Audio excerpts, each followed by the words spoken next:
drumming goes back thousands of years. But why aren't there more professional taiko players that are women that are making careers for themselves? They're not part of the existing books and documentaries, and if they are, they're a footnote or they're a side note. They're not part of the main story. Oh, gorgeous. It's my dream project to make a concert where we bring the best female taiko artists from Japan and from North America together and fill the stage and make it incredible.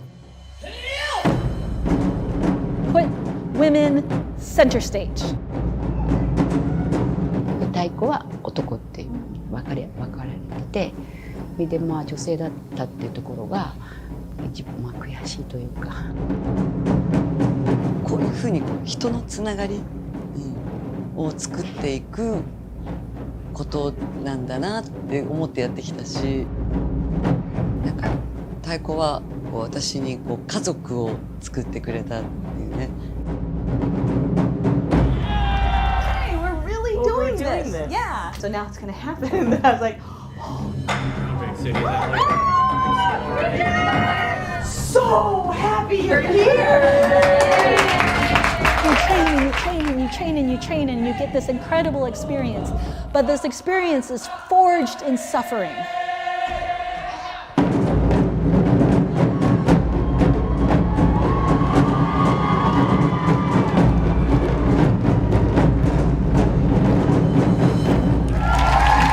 It's about making space and celebrating something that's already there.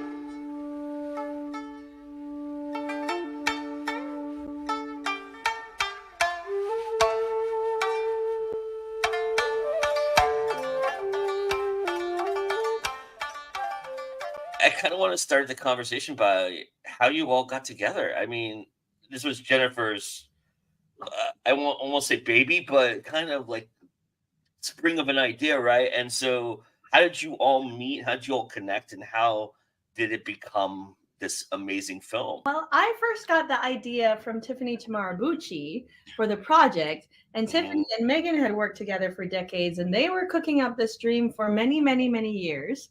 But finally, it was the right time to manifest. And so I was able to get the funding to produce it. But then I thought, okay, this is a one-time opportunity to see something. Let's get it on video. And so I called my dear friend Dawn, who we've known each other for decades, and we met for lunch. And it just took off from there. Yeah, because she told me about this amazing dream, and it was 2 years away. So it was like, oh, okay, we've got some lead time. And I was like, Jen, this is more than just a concert video. This is, we should make a film. This is a movement. And conveniently, Jen agreed. So that was And so then I immediately thought of Keri first, because Keri is somebody I've wanted to work with for a long time. She's got this amazing eye as a cinematographer. She's also an amazing director. So I turned to Keri and I'm like, hey, you want to make a thing? Yeah, and we had this amazing opportunity to follow a 2-year journey. And, you know, when you start out with a documentary film, it's like buying an expensive one-way ticket to an unknown destination. And so we figured we knew what was coming, but of course you never really know what was coming. Sure. And so the experience of being with these women and doing this very difficult thing, we learned a lot, and there were a lot of unexpected struggles along the way. Gaining the trust of your subject matter in terms of filming their intimate lives and following them around and showing not just the behind the scenes beyond the performance aspect of it and following their regular everyday lives. How much convincing did they need? When did you feel like you gained their trust? Wow, Jen. We've got it right here. And Megan. Yeah, I can jump in and say that what was unique about this experience is that behind the camera were Asian, queer women. The filming crew was really intentional, and we were also intentional about being the same people. And that was huge in terms of being able to relax, because I know personally there are shots of me like cuddling my daughter to sleep. We came to love it. And I think my daughter's a future, for sure, performer. And we just told her at the beginning, don't look at the camera ever. And it's like, okay. I would be sad when the filmmakers didn't show up, because I never knew when they were coming or not. And just really felt so much connection, and like we're the same people in lots of different ways. The women who worked with me as second camera really reflected the people in front and myself. And so it was, we had a lot of intimacy and a lot of trust. Yeah, I think there's definitely shared values, kind of a shared sense of the importance of storytelling and centering people from the margins and telling stories that haven't been told, that it felt like kind of a special space we created, like a bubble almost. And then we had this other aspect of the international aspect and the blending of cultures. And Megan was such a fabulous bridge for us, for helping understand how things would be perceived from a different perspective. Megan?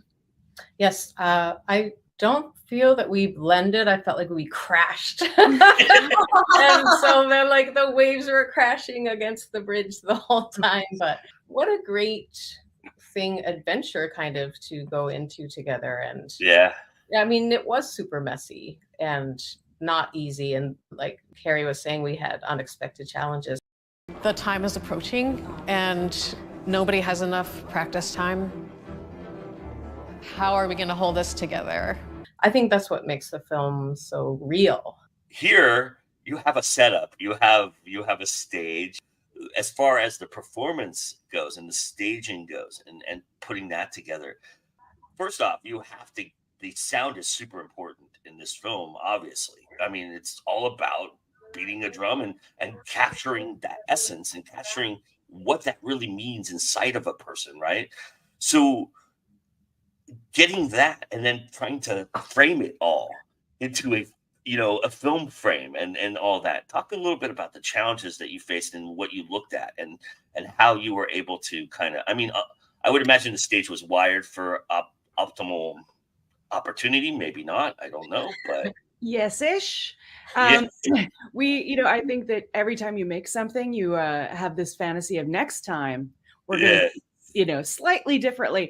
And so, certainly there's that, but Carly Zuckweiler did a wonderful job miking the stage as best they could, given, with the budget we had. And then of course, we ended up doing a sound mix both with Carly, and then Carly and Laura Hirschberg brought it to Skywalker Sound and took it to the next level. And that was, clearly this film is about drums and about big, powerful sound and needing that. Sound really was the area that I was most excited about with this film, because it was drums, because I wanted to make sure that piece was amazing. And so, that it made it very easy then to be like, Keri, that you are all about the visuals and I will try to figure out what the heck is going on with the sound. So it was a good team that way. Of course, in a 2-year journey and in a cinema verite, we were filming everywhere. And so I have a philosophy that everything is important and that everything is interesting. And so I try and film everything. And I think I surprised one of the people on the team who really didn't have as much experience in documentary and was like, we're never going to get everything in there. Why are we filming everything? I'm like, no, let's just keep going. And really, in the edit, I must say, everything got in there.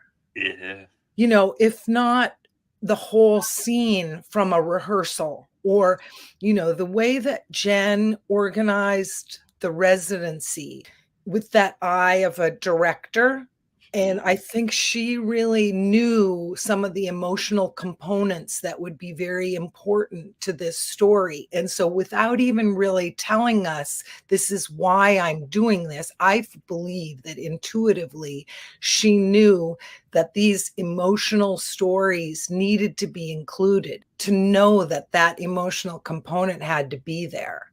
And for us to really be able to see that these women got deep with one another on an emotional level and had a growth. And so I think, that was really Jen's vision. It was just my vision to film everything. Well, selfishly, it was less about the film because I really, was more in the moment of just making the concert happen and just the opportunity to work with your heroes. Besides being just so grateful, you're also terrified. And I just thought, even more than seeing people's work on stages, I wanted to get to know them as humans so we could kind of connect on that deeper level. And I think that then translated to the performance on stage. So, I think it was all this organic, beautifully layered, thankfully fruitful experience where everything sort of fed back and forth with each other. Jen, the really interesting thing that struck me about this film that really resonated with me was the idea of choosing the piece you chose to show, not only for the film aspect of it, but for the performance, and going with a more traditional piece. Talk a little bit about why you felt like that was super important. That's a great question. I would just say it's really interesting because, to me, each of these artists are living traditions, living treasures. They spent decades studying and perfecting their craft and finding their voice. And so when we came together, it honestly felt like everything we were doing was new. And sort of this connection of my style and your style and occupying the same space and getting to be both and. And then you times that by 18 artists. And suddenly we were creating something that couldn't be created individually. And so I was just delighted. And, it's a great leap of faith to just think put all these things in the soup and it's going to be delicious. But when you're working with that level of talent, every moment suddenly starts to feel sublime. And so it was more a question of, how much time do we have? We have 5 more shows in us, and trying to choose what we can do and what we can do successfully in the amount of time we have, and less about me curating traditional or not traditional, and more just about how can we let as many voices and as many experiences emerge through the performance. In the editing, we had a problem of abundance because the concert was so amazing. My favorite line in this movie is, the reason why we're doing this is because we're doing things women only can do. Right. I mean, that is just, that to me was like, wow, that's yes. I really, that's really struck me hard. I was like, that's amazing. And that was like a strategy of that person of years and years of, I need to break out. So how am I going to do that? And then years and years of, I'm going to do something that they can't do and make it fabulous. For Dawn and Keri, as far as the aspect of following somebody around and capturing everything, as you mentioned, Keri, was it a conscious choice to kind of take it off of a tripod and kind of move with people? Let's follow them while they're actively doing things to kind of give this film a little bit of movement, because obviously the performance is movement, but it is a static shot. You set up to shoot a concert basically, but for the aspect of following people around, it seemed like there was a lot of let's put this on my shoulder and kind of walk with them. That was all we had. I'm really not a tripod person. We had tripods where we absolutely needed them.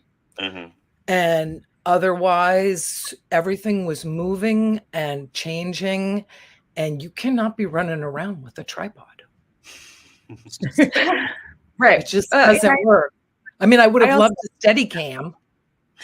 Well, that would have been nice. Yeah. But I want to throw out there too, that that also is a part of observational documentary and cinema verite, that was a choice made right at the beginning.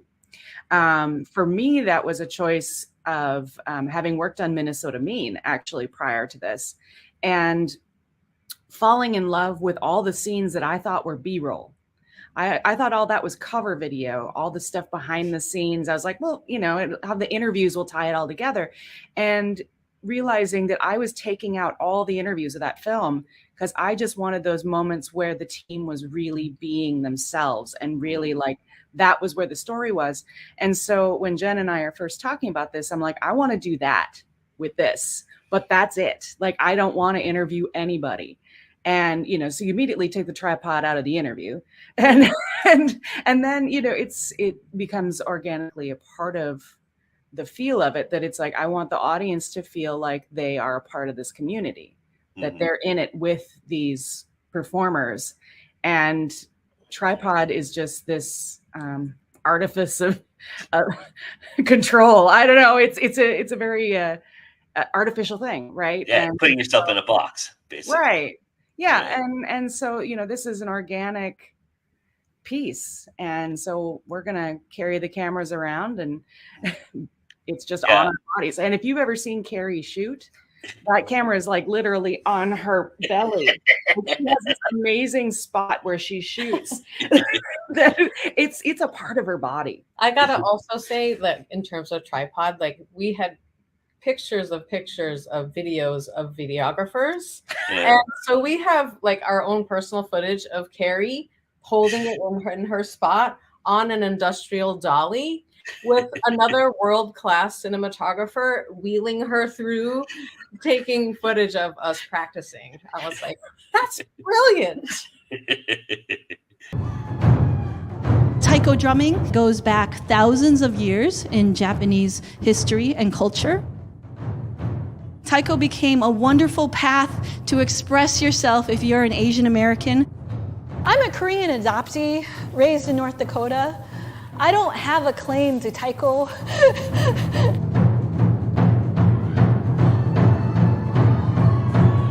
It is something both ancient and brand new.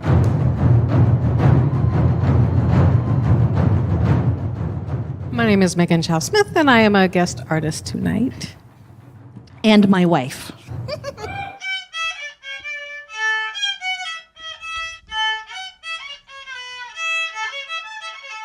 Do you want our backstage tour? Okay, let's do it. So, here we go. You don't need a shoe. Ready? Got it? Oh, how about that one? Oh, too far. Green room is where everybody hangs out and gets dressed and gets ready for the show.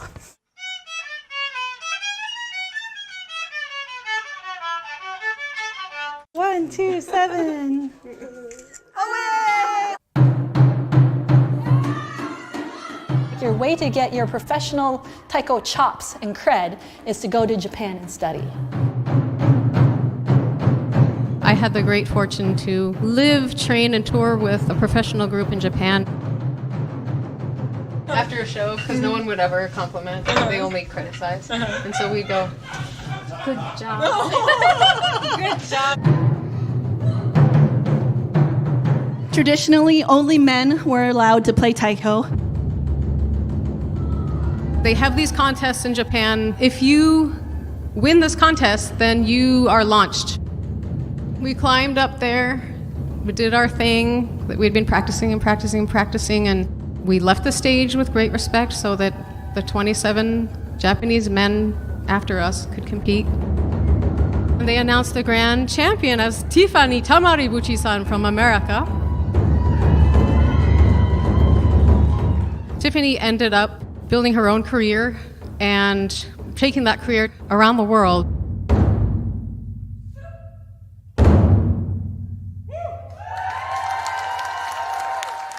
Two-thirds of taiko players in North America are women. Kind of give us a sense of where you're at now. I mean, how far has the gap been bridged, do you feel? And how far do you have to go? And what do we have to do to bridge that, to get closer in that gap? I know. I do feel like we have changed history with this film and that we can never go back. I like that. I would also say that, it's this thing that we've been kind of talking about in relationship to the film, is that participation doesn't bring equity always. And that now in Taiko, the drumming world, 60% or more of Taiko drummers are women. And that's changed over recent years, and that's phenomenal. But it doesn't always bring the equity. It doesn't always change who gets paid, who has the power, who makes decisions, who's the face and the voice of the art. And I think that's where we're leading into now. And we're just part of a larger movement, energy that's already been happening and work that's been happening over decades through some of the artists you've seen, and probably hundreds more. So we get to be a part of this movement and hopefully a catalyst for the movement. And not just in Taiko, I think everywhere, wherever there's people sort of forging forward and making, coming out of the margins into the spotlight, the marathon.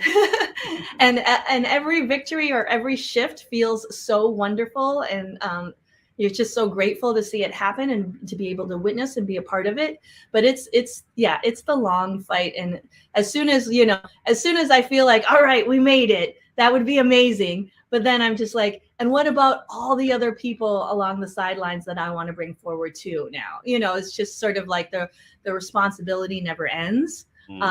But I do think that we can celebrate this film and the careers of the women in the film, and sort of the shifting interest in folks who are like, no, I don't want to see a stage full of men anymore. I mean, they're awesome and kudos, but like, let's see more.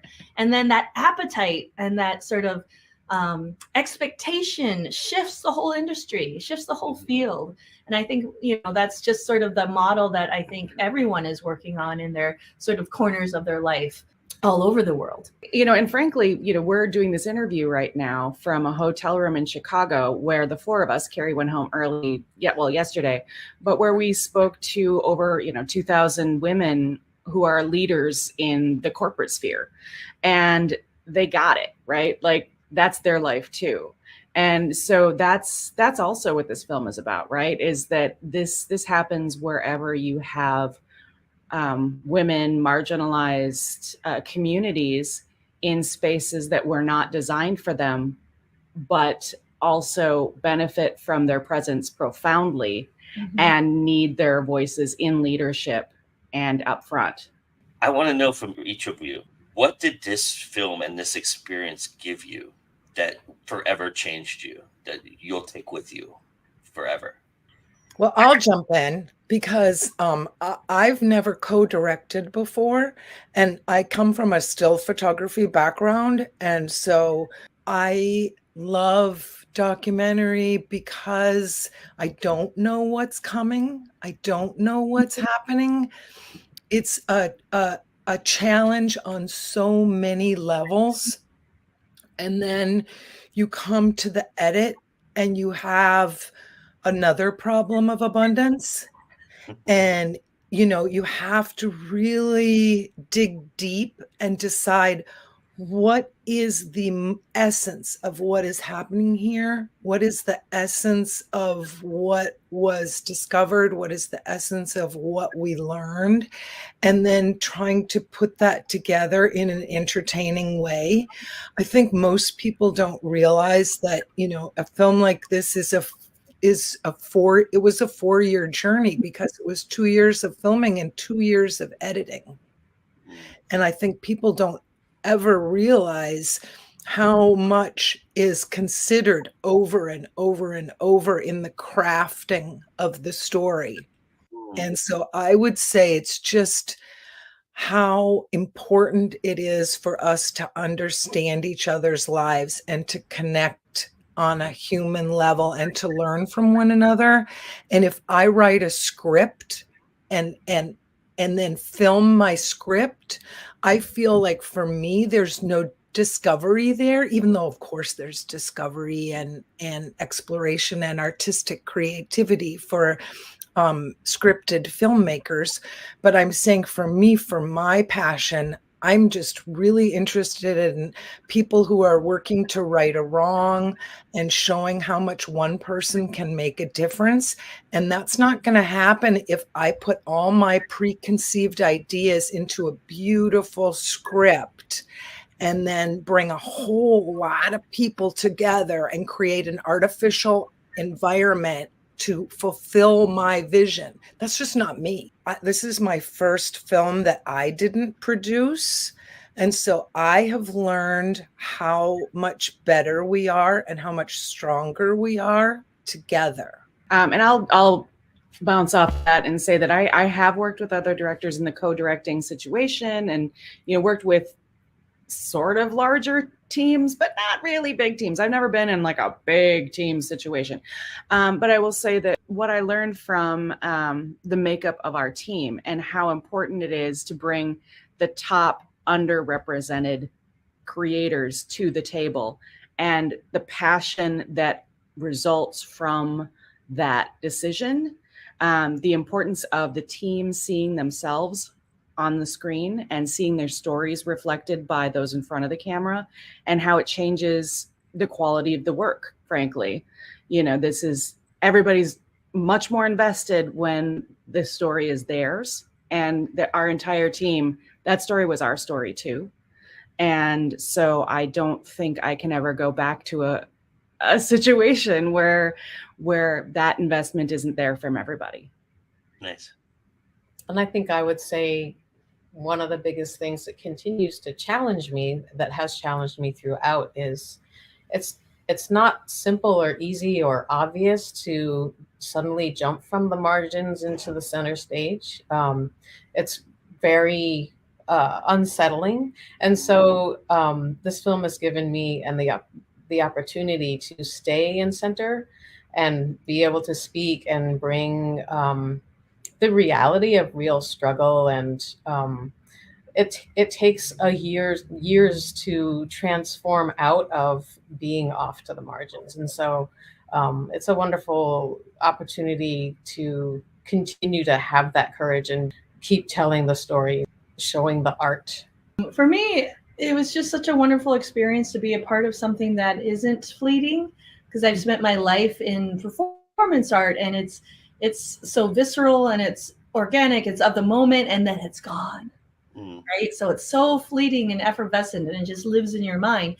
And so to have something that captures the experience in such a holistic way was such a gift. And quite honestly, like looking at it now is like, it's very healing to me to see like the picture of what was accomplished and what came together, because of course my memory will always like go to the most negative moments. And so, but this film is such a gift because it's able to hold all the both, and like the difficult moments and the sublime moments, and then to see it, and also to see our family reflected and our daughter at this one particular age and moment in time. It's such a healing gift, and it's been so wonderful that I've been able to through this work connect to so many people who I wouldn't have been able to otherwise. So it's sort of like this huge catalyst and amplifier of the work that we did. So I feel so grateful.